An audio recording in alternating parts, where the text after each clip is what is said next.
Welcome back. As we promised, we are going to speak about Taba, about celebrating the 33rd anniversary of regaining Taba, when the Egyptian diplomacy succeeded to do so, when the team did their best to regain this precious part of our land.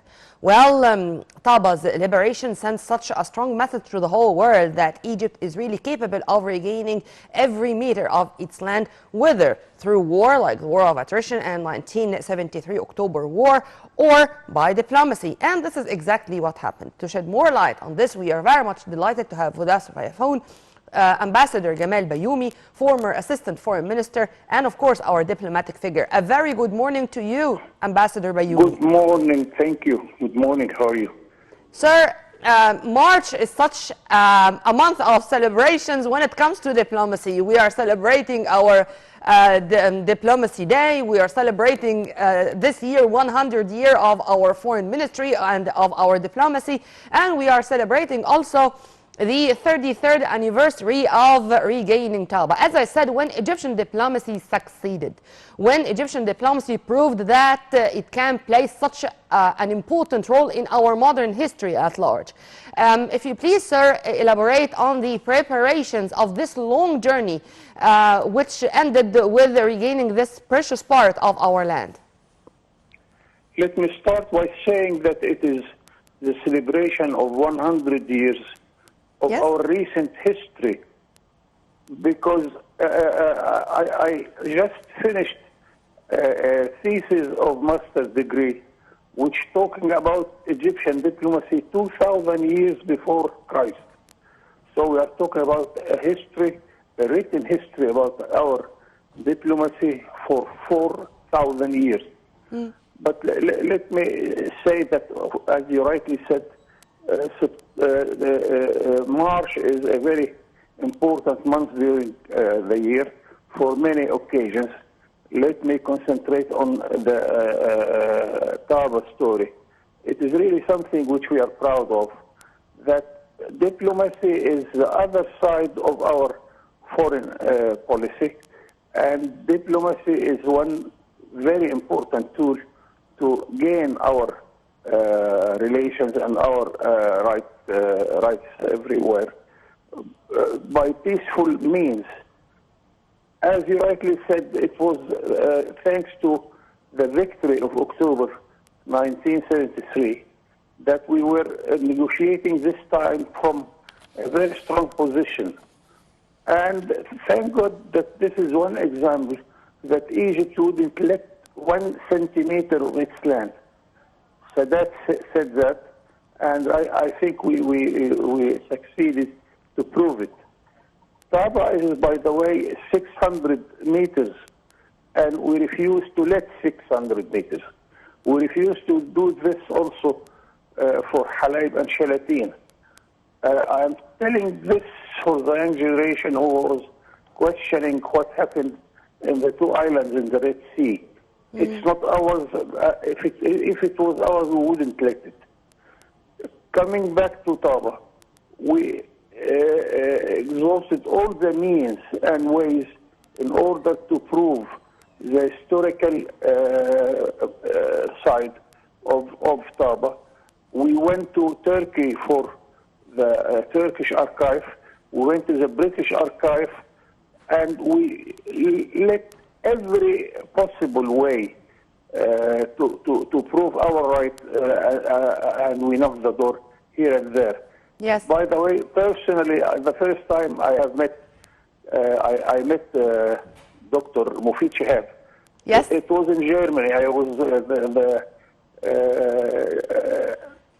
the minister at our embassy in Bonn, and he came to meet one of the German experts to listen to him and to get his advice. Yes.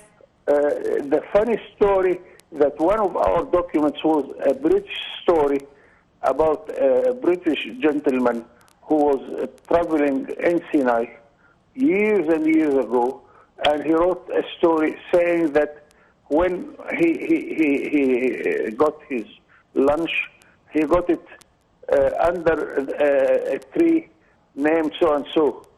When we came to see where is this tree, we discovered that our neighbors, the Israeli, moved the sign of the border for those 600 meters to the east. Yeah.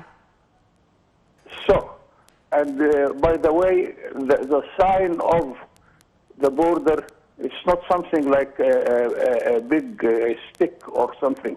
No, it is as almost the room you are sitting now.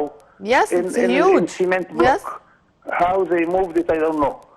Sir, since you mentioned Dr. Mufid Shahabuddin, one of our colleagues in the news sector conducted such an interview with him. Of course, he has so many memories regarding this point, and one of the very exciting stories, it was when the Israeli delegation decided that they are going to withdraw from the negotiations, as the Egyptians were really resilient, and they really insisted on the Egyptians' right to regain Taba.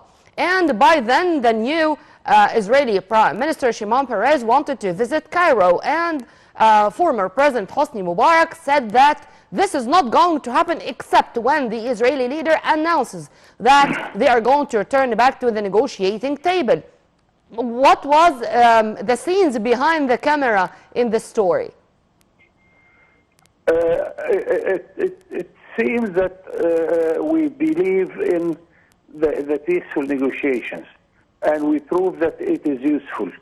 And I want here to salute Dr. Mufid to accept to tell his story.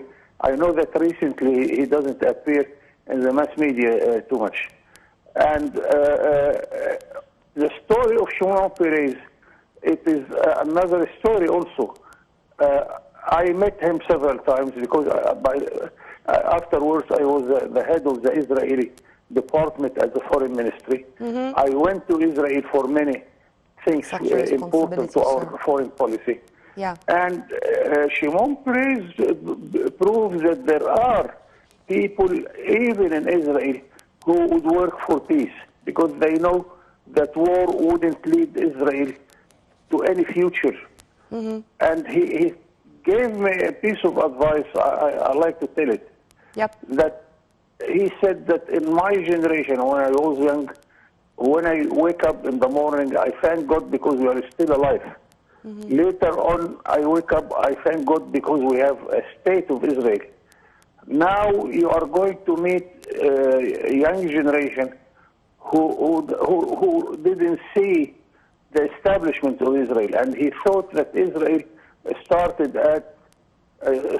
at the Suez Canal zone. Yeah. So the new generation is much more difficult. But really, Shimon Peres was a man who can talk reason when you talk to him. That's why this is one thing I must mention, that it was one of the elements of our success.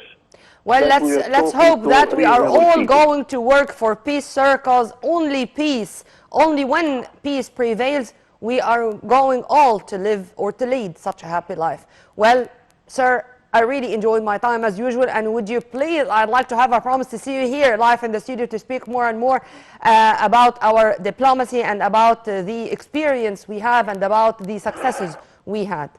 Well, we are very much delighted to have with us via phone our diplomatic figure, former Assistant Foreign Minister, Ambassador Gamal Bayoumi. Congratulations to all Egyptians, congratulations to all the Arabs, and this is really the real position of Egypt. Commemorating such wonderful moments and great days in our modern history. By this, we come to the end of this episode of our breakfast show. Till we meet again, same time on Nile TV International with new crew. Many thanks for watching. You were in the company of my dear colleague Dina Hussein and myself, Nermeen Abdurrahman. Many thanks for watching.